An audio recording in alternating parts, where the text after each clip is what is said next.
Well, hey, good morning, everybody. I'm getting ready for our special Saturday edition of Lioness Lifestyle Live, but while I'm waiting for that, I thought that I would go ahead and try out these little beef cups or beef muffins, if you will. And so what I've done is I got a package of 80-20 ground beef that was 2.25 pounds, and I'm using half of that. So I've got it here in my bowl. Okay, so it's a little over a pound of ground beef.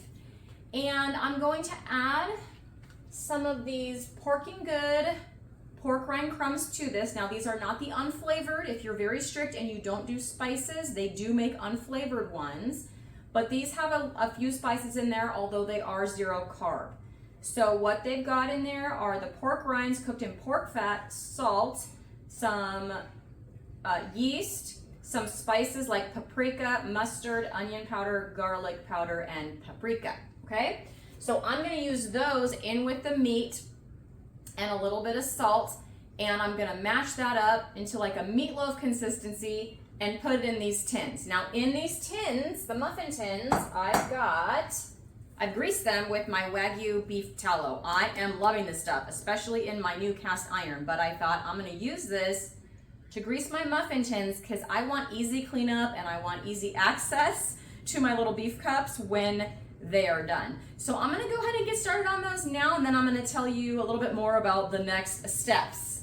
So for my pork rinds here, I'm gonna do about 1/4 cup of pork rinds. You guys, I'm not a chef or a cook. I say that all the time. I just kind of use the side of that and mash it down. So this is my 1/4 cup. I didn't mash it down hard, mashed it down a little bit, dump it in there with the beef. I forgot to take out my salt, but here it is. Okay, again, I'm not measuring. We'll taste, I've never made these before, so we'll taste this and see how it is. It's about 1/2 teaspoon, palm of my hand, dump it in. If it's not salty enough at the end, hey, I can always sprinkle some salt on top. So I'm just gonna use my hands and get in there. Some people wear gloves on this. I'm not gonna do that. I'm just gonna get in there with my hands. Now, while I'm mashing this together, I already did cook up in my oven my bacon. I have 7 strips of sugar-free bacon over here that I am also going to chop up and use later. All right, well, I'm gonna mash away.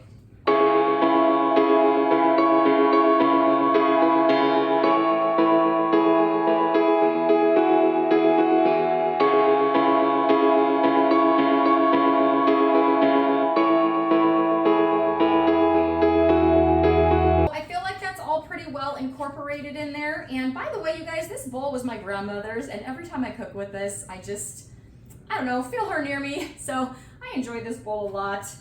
Anyways, I'm gonna take my beef, which has the salt and the pork rinds incorporated. I have greased my muffin tins. I'm only planning on doing 6 of these, but if I need to make more, I will. Now that I'm looking at how much beef this is, I might need to grease some more.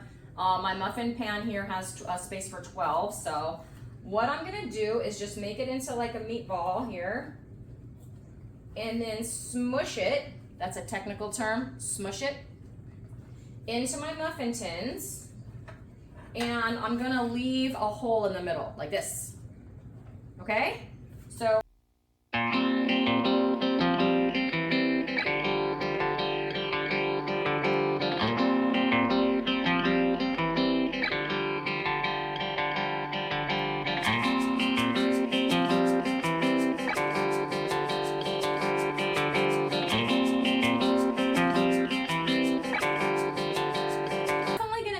more of these muffin tins.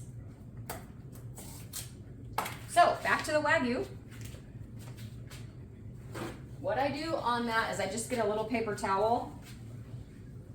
I dip it in to the Wagyu tallow, and then I just kind of rub it around inside the muffin tin. Give it a good coating. 2 more might do it, but I'm gonna do 3 just in case. Just in case. Maybe these other ones might be a little too full. Oops, little piece of beef went to the floor. Where's Pixel? I think she's taking a nap. She's missing out on this action. All right, so I think I've got a couple more here. I'm gonna do those first. Again, I've never made this before. I'm just literally throwing this together because my groceries came today and I thought, ooh, this would be fun. All right, move that over there. All right, last thing to do, I've got them all in the cups, but last thing to do is create my little nest. Beef nest. That's a good name for these, beef nest.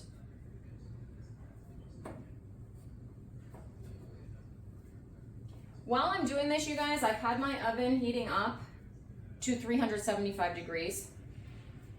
Okay, so that is over here ready to go. My oven tends to run a little hot, so I feel like my oven is actually set to 365. But I do feel like it's more like 375 in reality, or at least compared to my old oven. I don't know. It runs a little hot, I think. I think it's because it's a double oven and there's two like smaller ovens instead of one big one. I don't know, but anyways. All right, this one is a little full. This one's a little empty, so I'm gonna move some around here. Making some really nice looking nests of beef with space for goodies. Space for goodies. All right, so right now the only thing in the muffin tins is the beef with the pork rinds and a little bit of salt. And I'm gonna bake those up on 375. On my oven is 365. You guys can try it out, see how it is in your oven, for 20 minutes.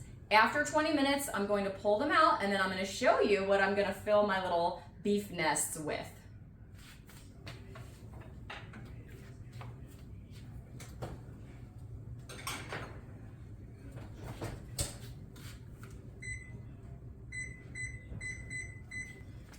So my little beef nests that I called them are now out of the oven, and you guys, they didn't stay nests. So live and learn. I need to make the holes deeper, right? And like spread the meat out more and make it line the cups more so that there is more space. But I'm gonna do this anyway and just kind of add my other things to the beef nests. They were cooking for 20 minutes on 375, and I have a few things that I'm going to add in there. So on two of them, I'm going to add an egg to it, and then just put this on the top and just this egg and a little sprinkle of salt. So I'm gonna do that now, and these are pasture-raised eggs. I totally switched to pasture-raised eggs, especially after my interview with Miss Chloe about the truly pasture-raised eggs.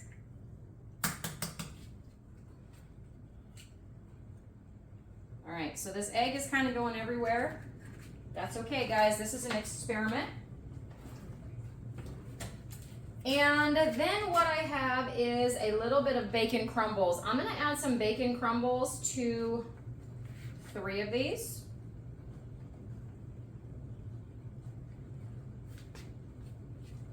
Just the plain bacon crumbles. I'm gonna have to catch that egg. It ran into the other cup. That's hilarious. So again, I'm just experimenting. Okay, and I have some other ingredients, but I'm not gonna be able to use them all. I just kind of had everything ready. So I have some cheddar cheese cubes. These are just mild cheddar cheese cut into cubes. Over here, I'm gonna put like 2 of those. And with that one, I'm gonna put some mustard. This is just Dijon mustard, 0 carbs. Just a little bit of mustard in there with the cheddar cheese. I feel like that's gonna be good. Ooh. Squirty. All right. And then I cut up, I have some of this cream cheese still that I was trying to use up when I made my crepes a couple of weeks ago. Those carnivore crepes were good, you guys. If you haven't checked that out, those were delicious. A little bit of cream cheese left. I don't do much on the cheese. I haven't bought any cream cheese for a long time. But I had this package that was about to expire, so I figured let's use some of that here. So I'm gonna put a chunk of cream cheese on these other 2 here. And I'm gonna cover those with some bacon. Kind of smash them down. Yeah, my nests are no longer nesty, so I'm smashing them, guys. We'll see how these taste. I bet they're gonna taste good. Like everything else I usually make, they don't end up looking super pretty, but they taste really good. Okay, I'm gonna get a spoon and recapture this escaped egg. Mostly just the yolk is what I really want anyway. So I'm just gonna make sure that that is over here. I'm gonna try to keep it in the cup there, all right? And then on the ones with the egg, I'm gonna put in a little sprinkle of, this is my Redmond's real salt. I love this stuff, love. And I'm only gonna sprinkle that on the ones with the eggs, just due to the fact that the bacon is already salty, and the other ones all have bacon. And you know what, since I have a little bit of bacon left, I'm not gonna waste that bacon. I'm gonna put the bacon in with the egg one that kind of got where the egg escaped. I'm gonna just put that there. All right, so I've got bacon in 1, 2, 3, 4, 5, 6 of these. 2 with no bacon, 1 that just has egg and salt, 1 that has cheddar cheese and mustard, and then 2 that have with that bacon about a half of a tablespoon or so, or half an ounce I should say, of cream cheese. Now what I'm gonna do is I'm gonna put this back in the oven for 5 more minutes. So I'll be back in 5 minutes to taste test. Okay, you guys, I've pulled these out of the oven. This is what I have here. I'm going to sample the beef with just the egg and the salt. And then this one is the ground beef with the cream cheese and bacon. I will say that I did open the oven after 5 minutes and the egg was it looked slimy. I like a runny yolk, but I don't like slimy. So I left it in for 3 more minutes and now it looks delicious. So I would give myself on this an execution score of a 5, you guys, because let me tell you, I should have made the holes in the little beef nest, I should have made them deeper and like thinner layer of beef, but I guess I just wanted to be beefy today. But I will say, pulling them out, they were easy to pull out. That beef tallow did its thing, and they do look really good, especially the cream cheese bacon one. Like, it looks good. On this one, you can see there wasn't enough room for the egg, so the egg kind of went down around the side. But you guys, to me, it's not about what it looks like. I don't see anyone else in this kitchen except me, and it's just gonna be my breakfast here before we go on live with Lioness Lifestyle. So I'm gonna go ahead and give each of these a quick taste. Never made these before. I wanna make sure I've got beef, I've got bacon, and I've got cream cheese in this bite. All right, here we go.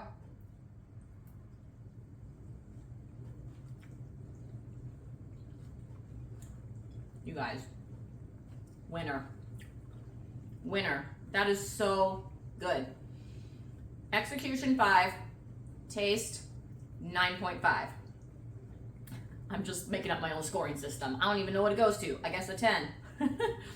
Okay, so seriously though, 9.5 because I could have maybe put a little more salt in with that meat. So what I'm gonna do for the rest of this, the bacon's plenty salty, the cream cheese is good. The meat is just a little not salty enough. Put a little salt on the plate and add that in. That'll make it a 10 out of 10. Okay, I'm gonna cut into this other one with the egg. You guys, see? Ooey gooey yolk. Super good. The white is not slimy. I'm gonna sneak a piece of bacon in with this one too because it's here on my plate. Okay, so I got egg, I got egg yolk, egg white, beef, and bacon that I stole from the other one. Let's see how this is.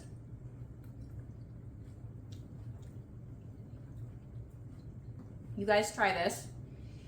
I'm gonna make these again. I've been going through a phase, excuse me, I still have food in my mouth, that's rude. My mom taught me that was rude. Okay, I've been going through a phase of ground beef not seeming good to me. Like, I still like my hamburger patties. And this, downright delicious. Like, I'll eat this. This is good. I'm gonna eat this more often. But I used to make a lot of beef, butter, bacon, egg bowl. I even have a recipe for that. And they're delicious, don't get me wrong, but it's like I kind of got sick of them. And when I think of them now, I don't want to, that's not what I want to reach for. I want to reach for my picanha. I want to reach for my ribeye. You guys, I want to reach for these. So give them a try. Let me know how it works out for you in the comments. If you are liking these crazy recipes from a person who is a teacher and not a cook or a chef, you guys give me a like and a subscribe. I'm having fun in the kitchen. Who knew? I'm gonna go meet some wellness. Actually, one episode of Lioness Lifestyle Live at a time. Have a great day, you guys. I almost totally forgot to shout out my good friend. She's my teacher bestie. She eats heavy meat keto. She's awesome. She's doing great. She's lost 60 pounds. shout out to her for giving me this idea. She didn't make it exactly like me. She's a little more keto. She had some pickles and some other things that she put inside of her beef nests. She didn't call them that either. Sorry, my dishwasher's going. I know that's loud. But anyways, shout out to her because she gave me the inspiration for this recipe. Thank you so much.